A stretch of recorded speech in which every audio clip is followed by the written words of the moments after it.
तो दोस्तों, जिस तरीके से हमारे देश में शिव पुराण को टॉयलेट पेपर की तरह इस्तेमाल करने वाले कुछ लोग, उसके बाद कुछ यूट्यूबर्स जो कि हिंदू सेंटिमेंट्स को दिन रात गलियाते रहते हैं और उनके सेंटिमेंट्स की कोई कदर नहीं रखते, उसके बाद उनको जेल हो जाती है, तो कुछ हमारे देश के पढ़े लिखे इंटेलेक्चुअल्स बहुत परेशान हो जाते हैं। What's up guys, this is the Liberal Pandit और आपका इस वीडियो में बहुत बहुत स्वागत है।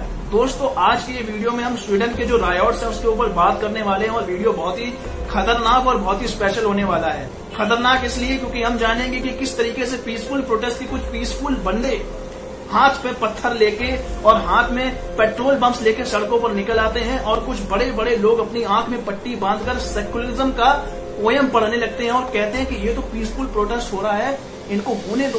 तो दोस्तों, रामासुस पालुडान ये वो व्यक्ति है जिसने कुरान को जलाया था और ये 2 साल पहले की बात थी, अभी की बात नहीं है, जिसको लेकर स्वीडन में इतना बवाल चल रहा है। एक स्वीडन की प्रमुख party Danish anti immigration party के ये मेंबर हैं कि उसके बाद स्वीडन ने इनको आने से मना कर दिया, 2 साल का रिस्ट्रिक्शन लग गया। उसके बाद इनके कुछ प्रमुख समर्थक अचानक से अब इस बात से परेशान हो जाते हैं और वो सीधा ट्विटर पर एक वीडियो पोस्ट करते हैं जिसमें वो कुरान को जला रहे हैं।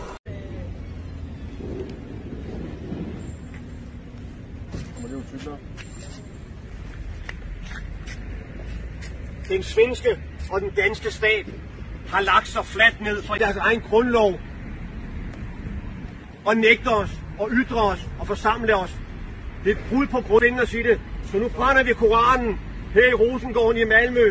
तो दोस्तों, जब ये वीडियो वायरल हो जाती है तो वहाँ की इमिग्रेशंस को, यानी कि लोग स्वीडन में माइग्रेंट्स थे, जो कि मुसलमान कम्युनिटी है, वहाँ पे माइग्रेंट्स थी, तो इन लोगों को बहुत बुरा लगता है और इनके सेंटिमेंट्स को जैसे ही ठेस पहुंचती है तो ये वही वाली बात होगी, सीधा हाथ में पत्थर पकड़ा, पेट्रोल बम पकड़ा और अल्लाह अकबर के नारे के साथ ये लोग सड़कों पर निकल आते हैं। उसके बाद एक बहुत ही सेकुलर पीसफुल प्रोटेस्ट होता है जिसमें गाड़ियों के साथ मकान भी जला दिए जाते हैं और पब्लिक एंड प्राइवेट प्रॉपर्टीज दोनों को ही भयंकर नुकसान झेलना पड़ता है।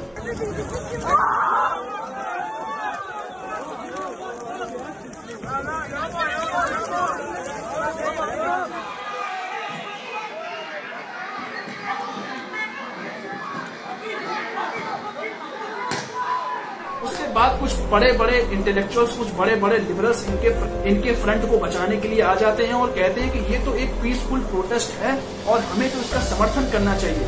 दोस्तों, मैं ये बताना चाहता हूँ कि किसी के भी सेंटिमेंट्स को ठेस पहुंचाना किसी भी सरकार या किसी भी लॉ के हाथ में नहीं आता है, किसी भी इंसान के तो हाथ में दूर की बात है। तो दोस्तों, किसी को भी ऐसा काम नहीं करना चाहिए, फिर चाहे वो हमारी भगवत गीता हो या फिर उनकी कुरान। तो भाई, कुरान या किसी को भी जलाना अच्छी बात नहीं है और ये गलत भी है। लेकिन स्वीडन में जो दंगे हो रहे हैं वो एक तरीके से बहुत ही ज्यादा पोलिटिसाइज होते जा रहे हैं। हमने ये भी देखा कि पोलैंड के कुछ प्रमुख लीडर्स ने ये कह दिया था कि हम यूक्रेनियम के 2 करोड़ शरणार्थियों को अलाउ करेंगे, लेकिन हम अपने देश में एक भी मुसलमान माइग्रेंट्स को अलाउ नहीं करेंगे। Peacefully in Poland, we will not receive even one Muslim because this is what we promised. But I asked not about illegal immigrants, I asked about refugees. Of course, because this is what our people are expecting from our government. That's number one. This is why our government was elected. But this is why Poland is so safe. This is the reason why we had not even one terrorist attack. Look at the streets in Poland, and we can be called populists, nationalists, racists. I don't care. I care about my family and about my country. तो दोस्तों, इन सारी चीजों से एक चीज तो सामने आती है कि जो स्वीडन में प्रॉब्लम चल रही है वो बहुत ही भयंकर है। लेकिन हमारे देश की अगर हम बात करें तो यही सारे प्रोटेस्ट एक पीसफुल प्रोटेस्ट आते हैं कि जिस तरीके से दिल्ली दंगों में कुछ बहुत ही ज्यादा डरे हुए माइनॉरिटीज, क्योंकि कुछ लोगों के हिसाब से हमारे देश में हमेशा डर का माहौल है 2014 में मोदी सरकार के आने के बाद। तो भैया, हमारे देश में तो डर का माहौल हमेशा से ही रहा है, तो हमारे देश के माइग्रेंट्स अचानक से सड़कों पर निकल आते हैं और हमारे देश के कुछ माइनॉरिटीज हमेशा जो डरे हुए रहते हैं वो अचानक से सड़कों पर निकलकर अपने पीसफुल प्रोटेस्ट को कैरी ऑन करते हुए दिल्ली और बेंगलोर जैसे दंगों को सबके सामने पेश करते हैं। और हमारे देश के कुछ पढ़े लिखे लिबरल्स कहते हैं कि ये तो डरे हुए माइनॉरिटीज हैं, इनको तो हमें शरण देनी चाहिए, इनको तो हमें प्रोटेक्ट करना चाहिए। तेरे को किसने बोला था जमीला को मेरे पास भेजने को? गाड़ी वाला आया घर से खतरा।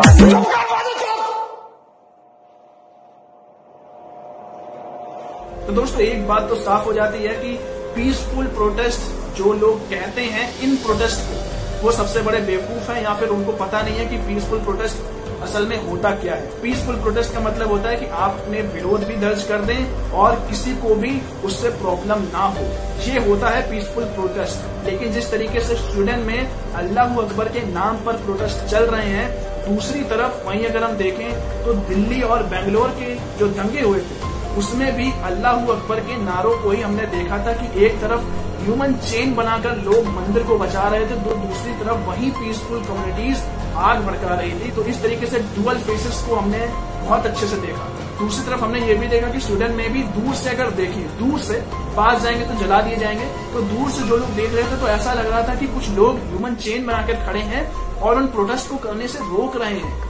तो कुछ लोगों को इतना अच्छा दिखाई देता है और कुछ बड़े बहुत ही पढ़े लिखे इंटेलेक्चुअल्स इसको मान रहे हैं कि भाई ये तो ह्यूमन चेन थी। तो दोस्तों ये सब बातें हैं, ये सब पीसफुल प्रोटेस्ट है। एट द एंड किसी के भी सेंटिमेंट को ठेस पहुंचाना बहुत गंदी बात है और हमारे हक में ये सारी चीजें नहीं होती हैं कि हम किसी के भी सेंटिमेंट को ठेस पहुंचाएं। उम्मीद करता हूं दोस्तों आपको ये वीडियो पसंद आया होगा, और जो लोग मेरे चैनल द लिबरल पंडित में नए आए हैं तो please go and subscribe to my channel the Liberal Pandit, क्योंकि मैं लेके आता हूँ लेटेस्ट एंड ट्रेंडिंग टॉपिक्स के बारे में एक बहुत ही शॉर्ट एंड इन्फॉर्मेटिव वीडियो। तब तक के लिए जय हिंद, जय भारत, आप सबका बहुत बहुत धन्यवाद।